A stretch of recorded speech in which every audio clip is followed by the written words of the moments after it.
Communication Untangled with Sue Keogh. Untangling Sound.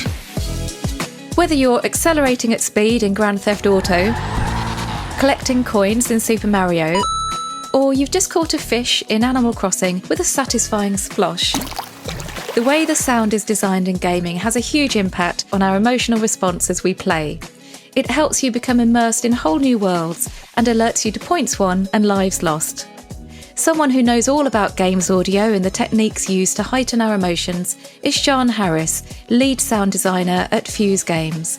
She's worked on numerous titles in the Star Wars and Lego franchises, along with racing game Need for Speed and Sea of Solitude, set in a flooded city with big monsters making scary noises. She's going to tell me all about the subtle ways she uses sound to get people really tuned into the game, and how she strikes a balance between AI technology and keeping it old school. Speaking of which, we'll also remember the famous Nokia Ringtone, a total classic from the early days of mobile phones, which at its peak was heard nearly 2 billion times a day. Back to sound design, let's explore the terminology first. When design is mentioned, you tend to think in visual terms, but when it comes to gaming, what exactly is sound design? Sound design kind of touches everything you hear across the whole game. With games, you don't get any kind of set sound or source sound like you might have on a film. You don't have anything. You start with absolute silence. So when you work on a game, you have to create everything. You have to create the air that just the ambience, the subtle movements of clothing. You have to create, waterfalls, just things that you might take for granted, birds tweeting, all that kind of stuff. And then all the way up to, it depends on the type of game, but yeah, guns, notification sounds and UI, then also working with music and voice, explosions, whatever, anything you hear, someone's had to create that, or create a system that makes sounds work in that space in real time as well, so that the player character is always reacting and causing these sound waves to happen. And how much are you starting from essentially a blank sheet of paper, or are there brand guidelines for audio in the same way that you have them for a logo and colour palette and typography? I think it will depend on what the game is and who you're working with. Because I've worked on Star Wars before, Lucasfilm want a heavy involvement in it because they want to obviously protect their IP, and also just because of the legacy of how everyone loves the sound of Star Wars. If you're working on a Star Wars project, you have to make sure that it sounds like Star Wars, and you have Lucasfilm sort of checking you every step of the way to make sure that it matches what was in the films. When you sort of start on a Star Wars project, you can ask Lucasfilm for the sounds that were used in the films. So some of them, because these films were made in the 70s, some of them are super old, they're different quality. Some of them will arrive as like MP3s and things like that. You get these sounds and you kind of have to make them work in a video game context, which means you need to kind of slightly update them, but at the same time, you need to always make sure that the core of the sound still sounds like the thing that it was in the film. So I don't know, if you have a lightsaber, it needs to sound like a lightsaber. You can't go and reinvent what that sounds like. What you're trying to sell here is the nostalgia that people remember. You're always taking it back to Lucasfilm, being like, hey, is this still okay? Does this still sound like it matches? You can never reinvent it. But yeah, again, you're always tying into that nostalgia. So when people are gaming, how much are they tuned into the sounds around them? How much are they actually noticing?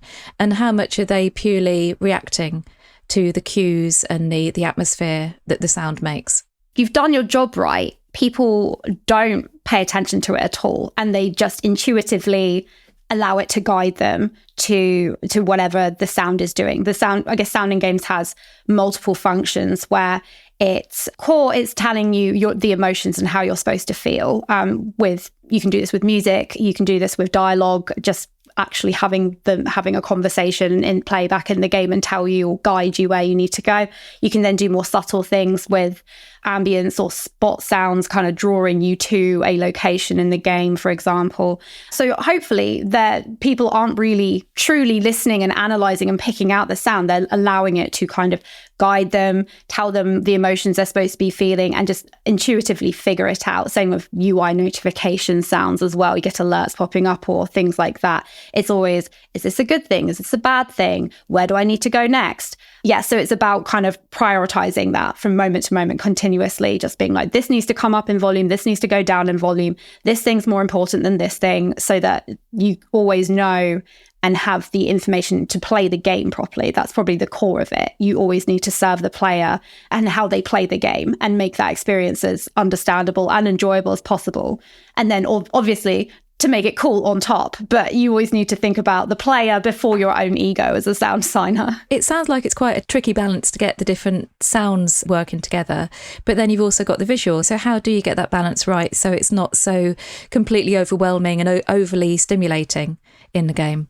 A lot of it will be just using techniques like volume balancing. Everything doesn't have to make a sound all at the same time. You can just refuse to not cover something. If you've got a big explosion happening in front of you, you probably don't care that there's, I don't know, a bird tweeting in a tree nearby and things like that. So you set sort of priorities for your sounds. Then also you think about how close the player is in proximity. I think also there's probably part of how you would work with, if you've got a good team, then you work with gameplay and visual and the visual artists and everything to actually try and orchestrate something that will flow cohesively and make sense. So you don't have someone saying a really core important dialogue emotional beat at the same time as an explosion, at the same time as enemies shooting at you. You stagger these things so that it can flow and make sense. So you've been working in games for quite a while now, and you've seen a lot of changes in the technology in this time. Can you talk me through a bit about how these sounds are created? Are you actually creating any sounds from scratch nowadays, or are you drawing on a library to perhaps create that explosion or that bird tweeting? If you take a recording of something, no one else will have that. Doesn't matter if it's the same bird tweet, the same common sound. There will not be another version that will match that absolutely exactly. So the more you can do that, the more unique your game will sound. But at the same time, that does come at a cost, because recording every single sound you need for a game is a huge amount of work. Just not only recording alone, also sourcing where some of these things are. Like, not everyone has access to Lamborghinis, for example, or even explosions, or even in the UK having access to guns and things like that. So without having to, I don't know, cozy up with the army and ask if you can, yeah, you can pop over and do some recording. So you can do it, and there's a lot of research involved in certain things depending on what you're working for. So yes, it's always great to record, but then the next step is to have a vast range of libraries. There's a lot of sound libraries out there and they cover all kinds of things. You can usually find a library of something because there's a lot of people generating that content at the moment. So I highly recommend using libraries. The thing you don't tend to do is just drag and drop straight from a library. You would then always try and change and manipulate it again to try and get that unique sound that you want for your game.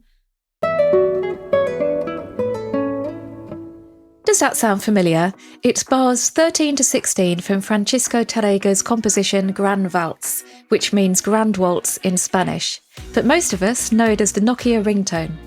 It was first used in 1992 in an ad for the Nokia 1011 phone, arranged by musician Thomas Dolby. Nokia was looking for a sound that would be free from copyright issues, and because the piece was written in 1902, it was in the public domain and free to use. With Nokia being the undisputed leader in mobile phones in the late 90s, with 30% of global market share and selling 41 million devices annually, the ringtone became integral to their brand identity and synonymous with mobile phones, full stop. Millions of people would have heard the ringtone each day, either on their own devices or those around them. An estimate in 2009 said it was heard 1.8 billion times a day, or 20,000 times a second. But a lot has changed since then in terms of how we interact with devices. Thinking back to a couple of decades ago, the first thing we would do when getting a new phone would be to choose the ringtone, often annoying the hell out of people around us as we went through the list and tried them all out one by one. Or maybe that was just me. But now it's much more common to keep your phone on silent.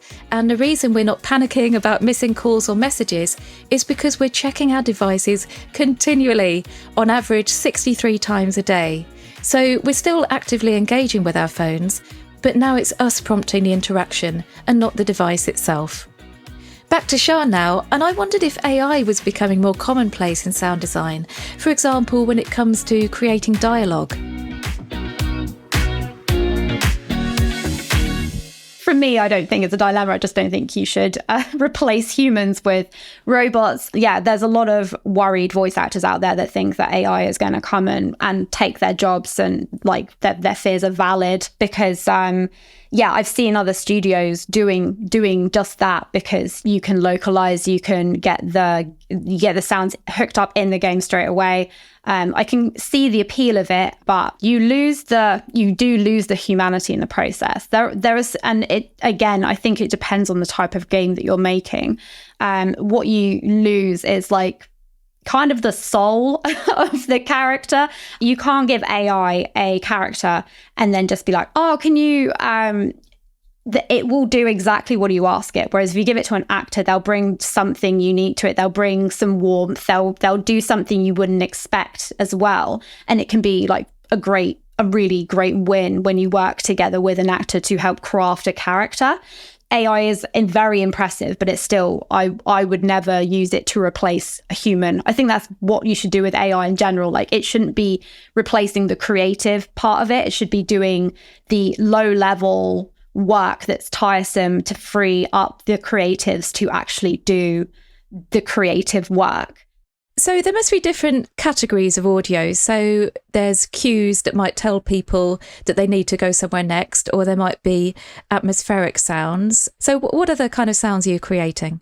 You've got ambience, then you've got all the things that happen. So you've just got the wind. So you could make an ambience, which would be just a looping sound. But then on top of that, you would then have random sounds playing over the top. And this could just be different types of wind. The wind sounds different in a field to a wood to on top of a mountain. You have different things that need to change, different birds. When I worked on Battlefield, because all these locations were based in real world locations, we had to make sure that we didn't just go out and record a bird from my back garden. I had to make sure all the wildlife that you heard in that was actually matched the location. You can go to a lot of detail at actually any area of the game. It just depends on what the priority is and how much exploring. Same with that, you have Foley in the character, and how, if you're in a first person view, if you're in a third person view, if you're top down, will completely change how you approach Foley and how detailed and in-depth it can be. Can you just explain Foley, what that is? What does that encompass? It's the player's movement and all the sort of the cloth and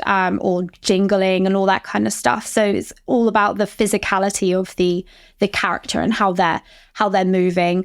Or it could also, if you have a robot, for example, it could be the servos and things that you hear squeaking. But so they're all very quiet, subtle sounds, but it needs to be done right, because it can sound really bad. Same with footsteps as well. Like, to get it kind of just helps sell the movement, the physicality of the player, and it's like something that you listen to quite a lot. So to get it sounding natural and just like how you hear when you're moving, that's actually something that a lot of people outsource to specific spaces, because you need a really quiet space to record these subtle sound effects in to get the details, so then you can play it back in game. And is there anything that people might listen to and think, oh, I didn't realise they did it like that? So in Star Wars, the TIE fighters are actually elephants. Star Wars use a lot of animals and creatures and things like that instead of sounds, which has always been really cool. So there's an alarm on one of the spaceships, and that's a toucan and things like that. So using unexpected source, especially in Star Wars, is actually quite common and makes those sounds really iconic. Like, it's wild when you actually listen to a TIE fighter and everyone just accepts that that's what it sounds like. But the first time ever hearing that and pitching that must have been so wild to hear, and then for them to make that bold choice on that sound and actually go with it's really cool. I think another thing is you don't have to synchronize everything all the time. So when you've got a really busy scene and it's like a big war battle and things like that, and with horses' footsteps. You don't need to actually synchronize every single foot of every single horse, as long as you've got the general cadence of a march or just the sound of hooves beating on the floor and things like that. You don't actually need to, if someone was to sit there and synchronize every foot, it probably wouldn't even sound as good as if you just like overlay just a general recording that you'd got of all those things. And what are those techniques that you do use to help people feel really immersed, bring them into the game and heighten their emotions? It will change completely. If you're in a racing game, for example, compared to like Animal Crossing or a horror game, they're all different ways that I would approach how to immerse a player in that. We would play a lot around with the dynamic range. So the kind of the volume of the overall volume. So you'd have these quiet moments and these loud moments. And I think playing around with that can really help with immersion. If you make something really quiet, then the player will kind of focus in and try to listen for that. And then as soon as you play something loud, it's kind of, you do that in horror quite a lot. You'll have a really, it will always go quiet and you know the jump scare's coming. Or they'll do like the red herring technique where it goes really quiet and then nothing happens. And then it's like, relief. And then there's a big loud sound. So it's kind of like you play on human emotions. And what do you like personally? Are you able to switch off? So let's say it's Friday night, you're with a load of friends and you're all gaming together. Are you the person that's giving a running commentary on how you hear some horses' hooves and you're saying to everyone, I know how they do that? You can never switch off if you work in a certain craft area. You can never really switch off from it. But sometimes I will find myself, I think, with really good sounding games or film as well, I'll just be like, I just enjoyed that. And then that's how I know if like nothing stuck out to me, and I'll be like, that means that was incredible. I loved hearing from Sian about all these tiny elements of audio that come together to help you really lose yourself in a game. The sound of the wind or the birds tweeting, and how she gets the balance right, taking it from quiet to loud at exactly the right moment, or using sound to give you a sense of motion without you even realising it. It's easy to see how the visuals take centre stage, but it's these audio cues and signals which really make it work, shaping how deeply we connect with the characters and truly feel their fear or anxiety, or take total delight in their victory. The sound is like a supporting cast member itself, and you don't have to be in gaming to be able to use sound in clever ways in your own business. Think how Moonpig.com or Go Compare use audio for the taglines so you hear the brand name in your head as you read it, or the Monzo app makes a satisfying cash register noise as you spend or receive money. Retailers even use sound zoning, so you get fast upbeat music in areas where they have a high volume of shoppers and they want to keep you moving and buying stuff. And it slows down in a restaurant where they want you to stay and order another bottle of wine. At one point, Glasgow Airport introduced a soundscape of birdsong and ambient music, and retail sales apparently went up by 10%, though of course there's a danger that passengers will become so relaxed they'll miss their flight. So as Sian says, you've got to get that balance right. And a big thank you to Sian Harris from Fuse Games for helping me untangle sound in this episode, and to Rob Burney from Made by DBM for taking good care of our own sound design throughout the series. To find out more about Communication Untangled, head to sukio.com/podcast. That's SOOKIO.com/podcast.